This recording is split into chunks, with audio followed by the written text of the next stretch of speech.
Good morning, all.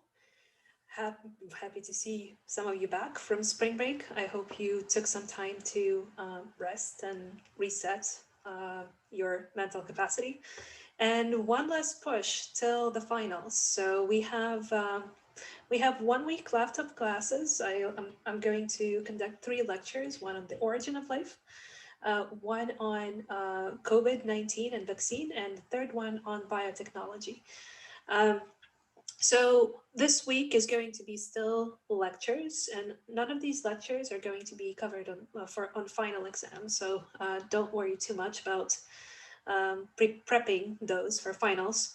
And the topics were picked based on the survey results. I went through all of your responses for the extra credit survey, and origin of life, COVID-19, and vaccines, as well as biotechnology, were the top 3 popular topics. So here you go.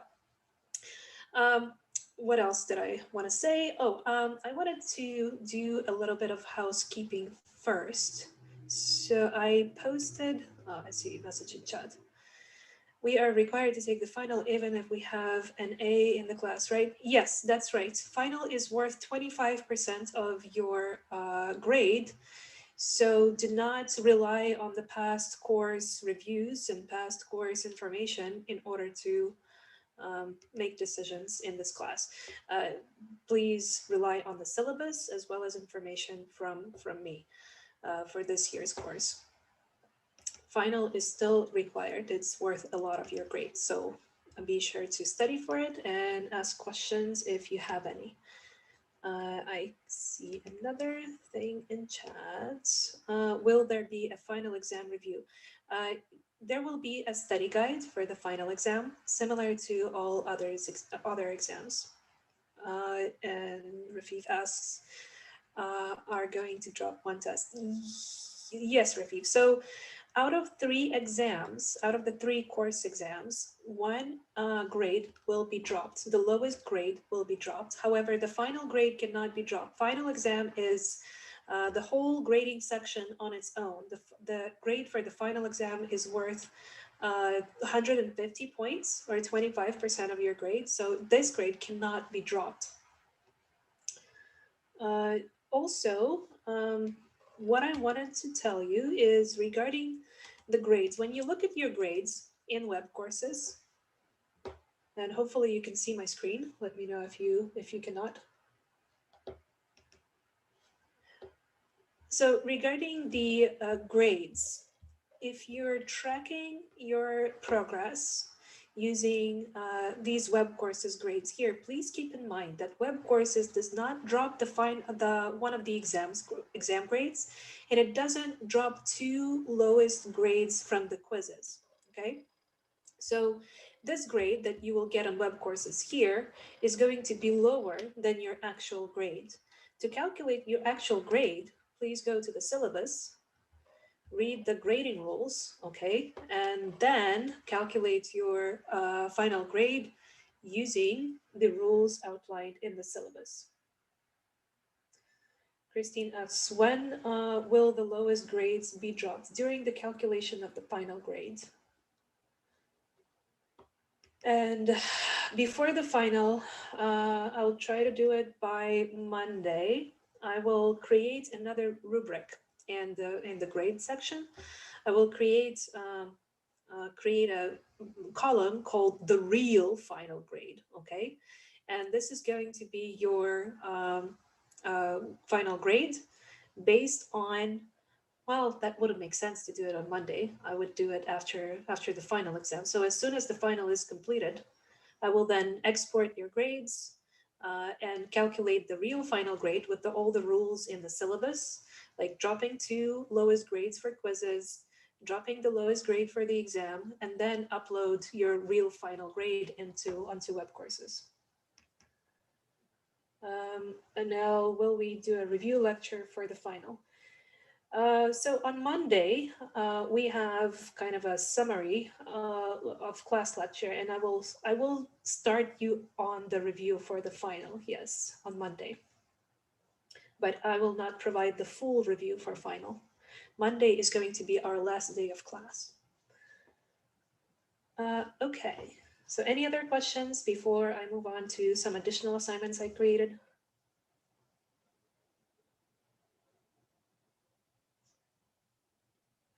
Okay, so I created some additional extra credit assignments. First of all, we have quiz 12 due on April 23rd, and quiz 12, the material for quiz 12 will be only, uh, will only cover today's lecture, which will be Origin of Life.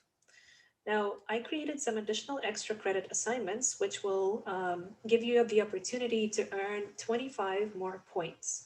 These 25 points will apply to your total grade. So the total possible points without the extra credit for this class are 600 points. And these extra 25 points will be just added towards the final grade. So in total, using extra credit, you could earn 30 points. 5 points were for the survey, and additional 25 points will be allocated to extra credit assignments. So what are these extra credit assignments? I'm asking you to go to your favorite news outlet or wherever you get your news, locate the recent biology related news, track the original article that the report is reporting on, and isolate these 5 things in the article. So I want you to answer 5 questions about the paper of interest, the scientific paper of interest. So the first question is, what was the observation that led to the particular study? The second question is, what was the research question? The third question is, what was the hypothesis? How was the hypothesis tested? And what was the proposed next step in the research of the issue? So essentially, these 5 elements are very standard for the scientific papers, and these 5 elements are essential for a scientific method. So this assignment echoes the very beginning of our class, the topics covered in the very beginning of our class, dealing with the scientific method, how to isolate, like how to basically isolate these things and report on them. So each question, the answer to each question is worth 5 points. Okay, and there are in total 5 paragraphs max that you can submit. Are there any questions about the extra credit assignments?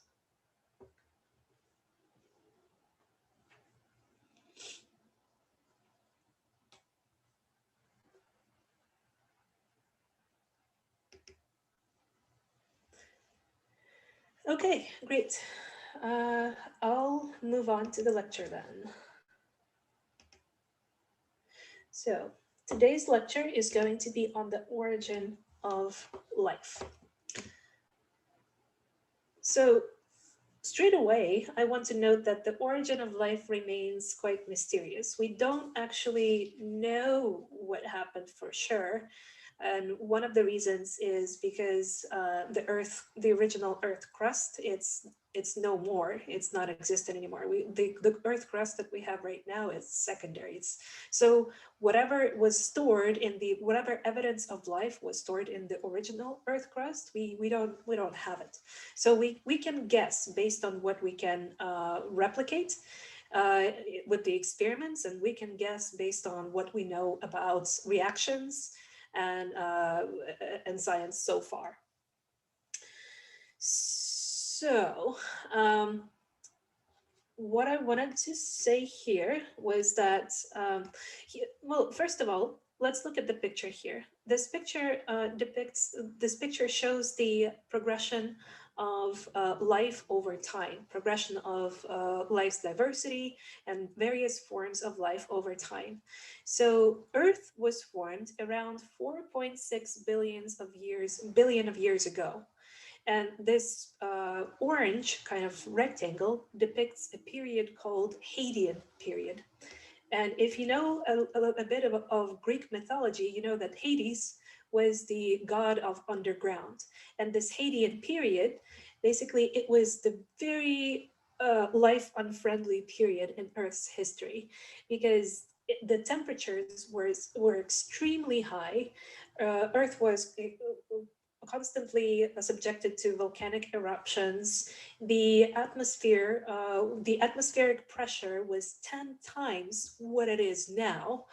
And so the surface temperature of Earth at that period was like 500 to 1,000 degrees Celsius. And during this period, basically, this was over time, during the Hadean period, Earth was cooling down. So initially, when Earth was created, when Earth appeared, it was a fiery ball of substance. But over time, this fiery ball of substance, it cooled down and formed Earth's crust.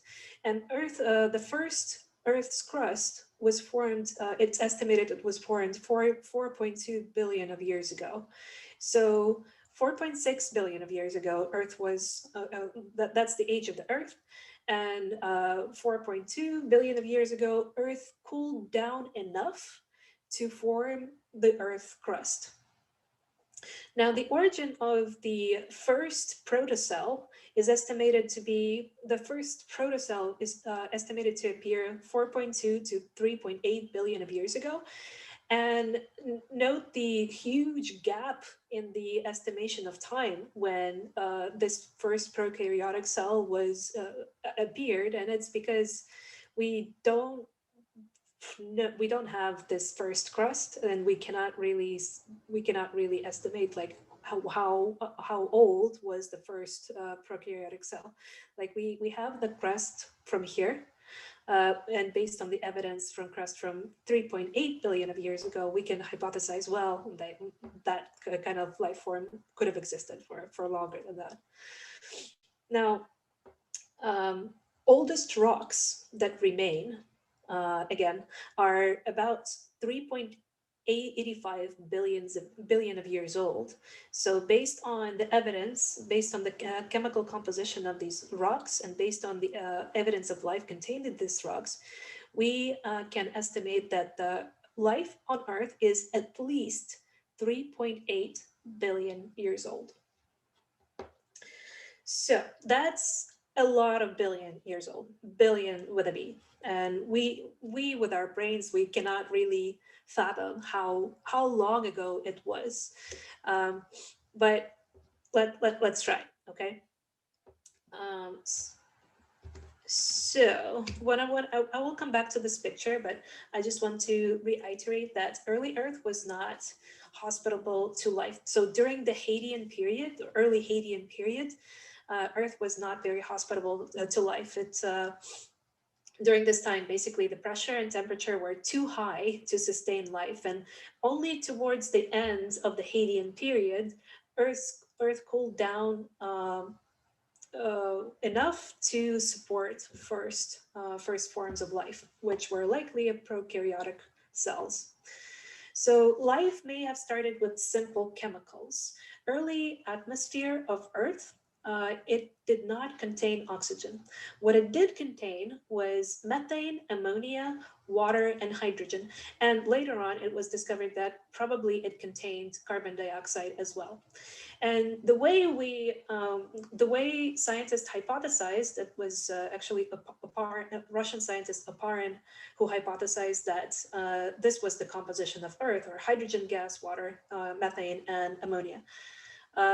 And the basis on which he proposed this hypothesis was the chemical composition of other planets. So other planets are composed of the same thing. So early in Earth's history, Earth's atmosphere probably contained the same stuff, because essentially everything is made, all planets are made from using the same mechanism, from the same similar matter.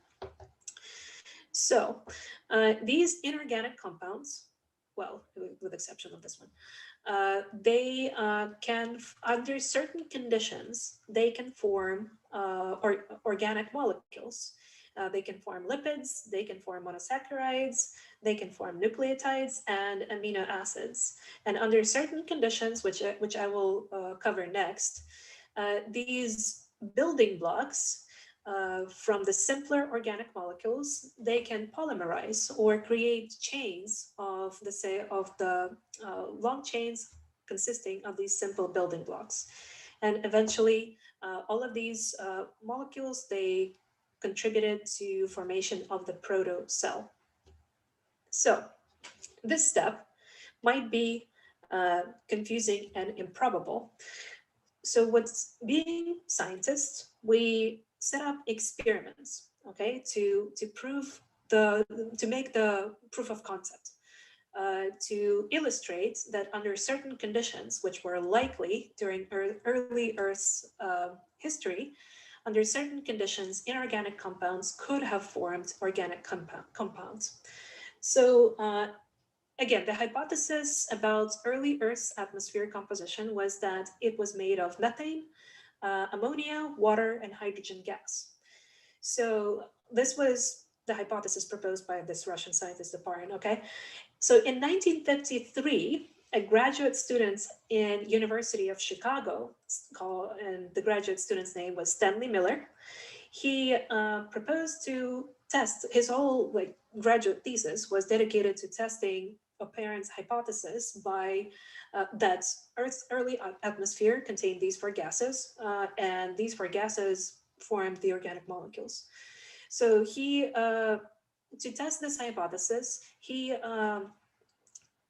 built this contraption in which was basically a closed circuit, and he injected some water. He placed four gases into this large vessel-looking thing, and the four gases were water, methane, ammonia, and hydrogen. So he also included some electrodes to simulate lightning or high energy events.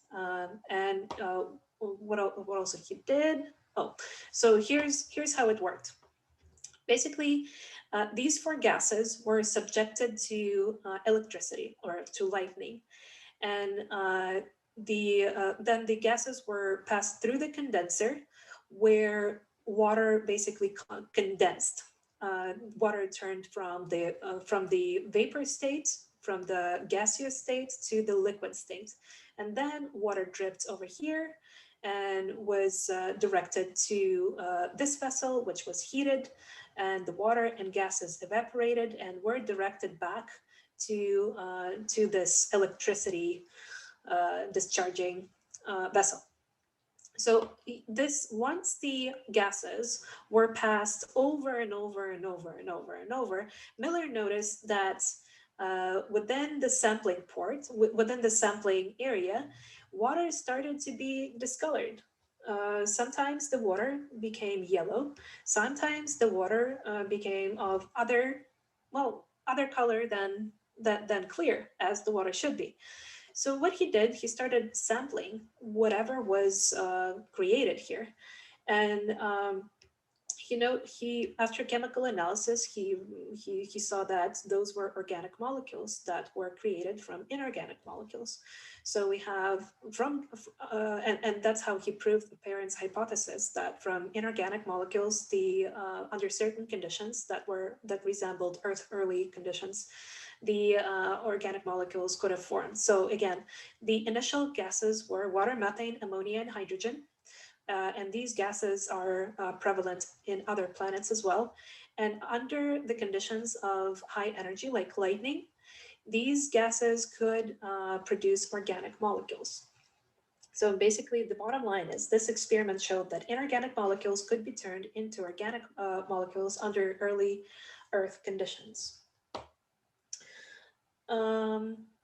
Okay.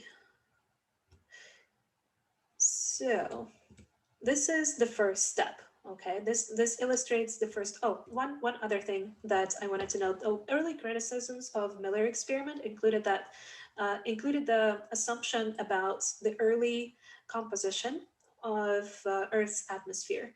So some evidence suggests that carbon dioxide was also present in the atmosphere. So not four gases were present in the early Earth's atmosphere, but five gases, the fifth being carbon dioxide.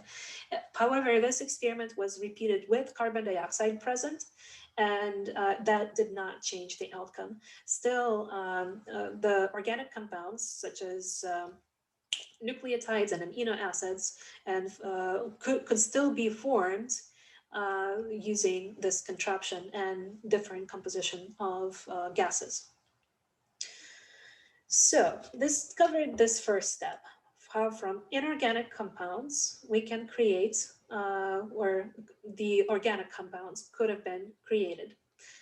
Now the next step is basically getting to the bottom of how from monomers, or these single building blocks, we got the chains of organic molecules. Because without the chains, we would not have the proteins. Like proteins is not just one single amino acid. Amino acids make up polypeptides, and polypeptides fold into functional shape, forming proteins. Similar with same with RNA and DNA. Nucleotides can be created with lightning, okay, but nucleotides by themselves, they need some additional energy source in order to form into chains, into nucleic acids. So nucleic acids are made from the nucleotides. Nucleotides are the building block for the nucleic acids. So we have not covered yet like how this polymerization reaction occur. How could it have occurred under early Earth conditions? So the answer to that, the big hypothesis about that, is that clay particles, along with some minerals, they provided means for polymerization reactions for the simple organic molecules. So clay's surface is often positive, well, it is positively charged, okay? And within clays, we often have minerals such as iron pyrite, or in this case, it's called fool's gold. And this iron pyrite, it often acts as a catalyzer for reactions, means it speeds up the reaction and gives energy for the reactions to occur faster. So on the clay surface, which is positively charged, because the clay surface is positively charged, it's able to attract organic molecules that have partial negative charges. Like nucleic acids here, like nucleotides, I apologize, here. So here we see adenines, which are nucleotides, which are partially negatively charged, that are attracted to the clay surface. So they are arranged close to, they are kind of attracted to the clay surface, and they may have arranged themselves close together. So iron pyrite, it provides energy for the dehydration synthesis. And to remind you, we have two types of complementary reactions going on in organic chemistry. One is hydrolysis, and the opposite of hydrolysis is dehydration synthesis. So hydrolysis is breaking down the long organic molecules by adding the molecule of water by breaking the bonds between the building blocks of the molecules using water. And dehydration synthesis is basically forming the new bonds, new covalent bonds between the building blocks of the complex organic molecule by removing a molecule of water from the neighboring atoms. Okay, so as a result of dehydration synthesis, which is a very common polymerization reaction, the first nucleic acids could have been formed. And since it's a single strand over here, this nucleic acid would have been an RNA, or ribonucleic acid. So I omitted the sunlight. So the sunlight is another important source of energy for the reactions. It provides the energy from the dehydration synthesis. So iron pyrite and sunlight together could have contributed to dehydration synthesis and formation of the polymers from monomers. Okay. So the first genetic material that was created is hypothesized to be an RNA because it's simpler than the DNA. Remember that DNA is a double helix. It's basically a double RNA strand that is held together by the hydrogen bond. But the formation of DNA is basically hypothesized to have taken place similar to the formation of RNA. So the clay particles basically they played some part in it, and the complementary strands were basically attracted to the strands that was stuck in the clay templates, um, and it happened in like watery environments, so that when the molecules could have moved freely. So this kind of covers this hypothesis about clay, iron pyrites, and sunlight contributing to formation of the polymers from the organic monomers. Kind of covers this step. Okay, so far we've covered how inorganic molecules form into organic molecules and how organic molecules get more complex. Now, we have not covered yet about this part. Like, how the heck do we get a protocell from all of these organic compounds? So far, we just covered formation of various organic compounds from inorganic matter. So, how do we get a cell? So, let me see. Phospholipids, which is the molecule that from which the cell membrane is composed of, they naturally arrange themselves into a bilayer structure. And whenever phospholipids they are kind of are in the water, under certain conditions they can form these balls, and like here, like this is half a ball. Um, and if these phospholipids happen to be in the liquids with some genetic material or these complex organic molecules, basically it could have enclosed these organic molecules into itself. And this is basically a hypothesis about how this protocell formed. These phospholipids, they happened to form a ball, they happened to encircle some genetic information. And that's how the first simple cells were formed. So the first protocells were self-replicating molecules surrounded by membrane and are similar to today's prokaryotes, which again, prokaryotes are microorganisms that do not have a nucleus, that have just membrane and genetic material and some proteins that are floating around in the cytoplasm. So first cells were likely prokaryotic, meaning they lacked nucleus, and organic molecules were enclosed by a phospholipid membrane. So likely organic molecules were at some point enclosed by the phospholipid membrane and the cell form. This is like the very basic explanation how things happen. And again, to remind you of the timeline, the first prokaryotic cells were formed about 3.8 to 4.2 billion of years ago. Now, eukaryotic cells, or cells with the true nucleus, they formed only about 1.5 billion of years ago. So note the huge 2 billion year gap between formation of the prokaryotic cells and eukaryotic cells. It is a long time, okay? And the hypothesis about how eukaryotic cells came to be was basically caused by, it's based on the notion of the membrane folding in on itself. So we had a simple prokaryotic cell with genetic information just floating around in there.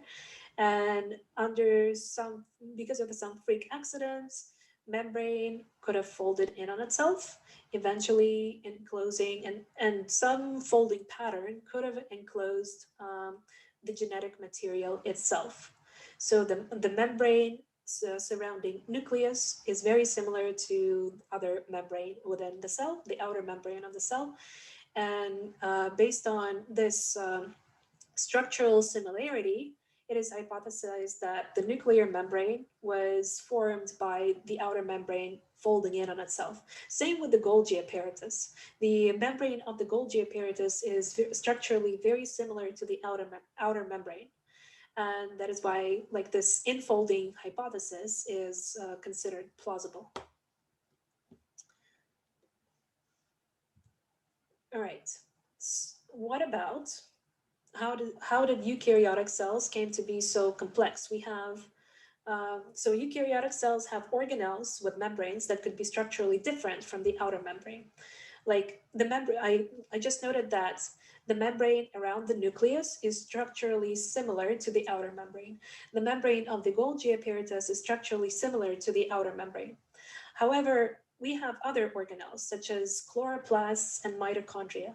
And the membranes of chloroplasts and mitochondria are structurally not that similar to the outer membrane. And this similarity, or moreover, not only membranes are different, but also chloroplasts and mitochondria have their own DNA, which is different from the DNA in the nucleus. And these dissimilarities, structural dissimilarities between the organelles and the outer membrane and the nucleus, they gave rise to the endosymbiosis theory, which explains the origin of mitochondria and chloroplasts and the origin of more complex eukaryotic cells. So what we have in the picture here is kind of the evolution of life's diversity in terms of cells from some common ancestor. So from some common ancestor, we have some hypothetical host cell, which if it didn't start collaborating with some other bacteria or if it, or in other words, if the membrane did not fold in on itself of this proto-host cell, and if no organelles developed, or if no other cells, no other bacteria invaded this cell, then we have uh, the group of organisms called archaea. Now, if this host cell if the membrane of this host cell started folding in on itself, and if it started kind of collaborating with aerobic bacteria, then this cell gave rise to non-photosynthetic eukaryotes. So mitochondria, they're hypothesized to be basically former aerobic bacteria. And the reason for that is that the membrane of the mitochondria is very similar, structurally and chemically similar to the membrane of the prokaryotic cells, prokaryotic aerobic cells. Now, in some cells, photosynthesizing cells, we also have chloroplasts. And chloroplasts are hypothesized to have originated from the photosynthetic bacteria, or also called cyanobacteria. Okay, so if the cell, if some host cell created a membrane around its nucleus, kind of engulfed some bacteria, some proteobacteria, and the chloroplasts, then it gave rise to photosynthetic eukaryotes. So basically all the plant cells and algal cells that we have today, they originated from some common ancestor, some bacteria and photosynthetic bacteria and some proto-host cell. So basically this summarizes the diversity of cellular life today. And even like the cells that compose our bodies, they also like originated from some common ancestor. Just our cells, the cells in the more complex organisms, they started to specialize and form into tissues and into organs and so on, because it happened to be more beneficial for survival. But yeah, it's kind of crazy to think about how well, this is kind of tangible, but what happened next? Like this is the basic process by which the life diversified, and diversity did not end here. Like the cellular diversity pretty much did, but the diversity in the life forms did not. And it's crazy to think how that happened.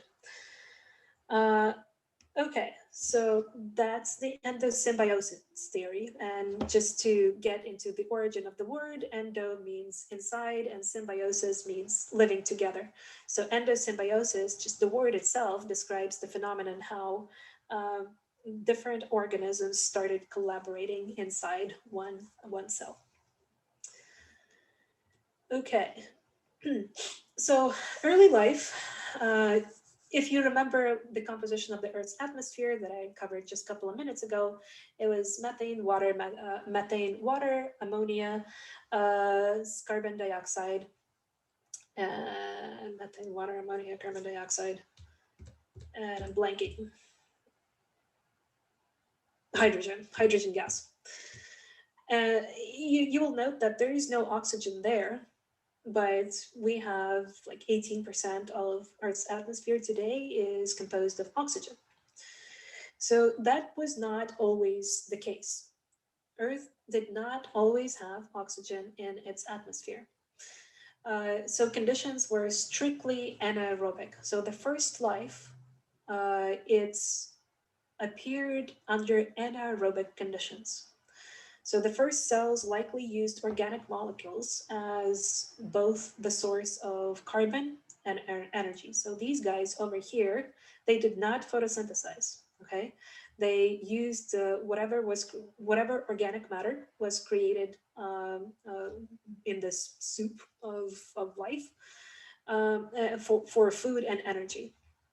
Now, the photosynthetic bacteria, they are estimated to have originated about 3.7 billion years ago. And probably they were aquatic bacteria or archaea. They began to use energy from sunlight and obtain carbon from carbon dioxide in the air. And photosynthesis, remember, it consumes carbon dioxide, it takes in carbon dioxide and emits oxygen because oxygen is considered a byproduct of photosynthesis. Plants or bacteria, photosynthetic bacteria, they use only part of oxygen for its metabolic processes, but most of the oxygen is just kind of emitted into the atmosphere as a waste product. So the oxygen would have bubbled out of the water and into the air. And these first photosynthetic bacteria, they started emitting oxygen, and oxygen started, because not many other organisms used the oxygen started accumulated into the atmosphere, starting to accumulate into the atmosphere. And around 2.4 billion of years ago, the oxygen amount are sufficient to give rise to other photosynthetic organisms. So basically, photosynthesis changed Earth forever. The carbon dioxide levels plunged as they were used, as CO2 was used for photosynthesis as a reactant, and oxygen began to accumulate as a product of photosynthesis. And this basically permanently altered the composition of the atmosphere, kind of, and because of the oxygen accumulation, oxygen is predictably an oxidant. So it's kind of, because of the oxygen accumulation of the atmosphere, the anaerobic organisms started to kind of fade, and aerobic organisms started to accumulate on Earth. So this graph here, it shows the concentration of oxygen and CO2 in the atmosphere. CO2 is in red and oxygen is in bluish. And the x-axis is time in billion of years ago. So concentration of carbon dioxide kind of rose and then faded, and concentration of oxygen rose and stayed stable. So CO2 here, this rise and fall of the CO2 is likely caused by, the rise is likely caused by the rise in anaerobic life forms, which emit CO2. And the fall is caused by consumption by the photosynthetic bacteria. And as a result, from the photosynthetic bacteria, they consumed CO2 and emitted oxygen, and this is why oxygen concentration has what was rising at the same time. All right, this was all I have for today. Do you guys have any questions about anything so far?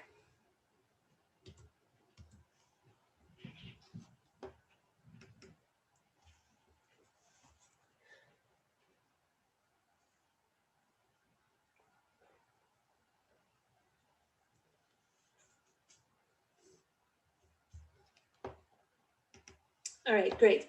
So just take a minute to think. Miller experiment, anaerobic bacteria, aerobic bacteria, photosynthesizing bacteria, like endosymbiosis theory. Did all of that make sense? Because all of that will be on the quiz 12.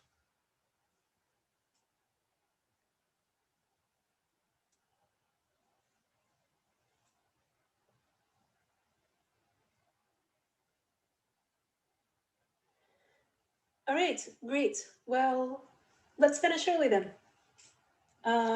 I'll see you guys on Wednesday. Dylan asks, this is everything we need for 12, right?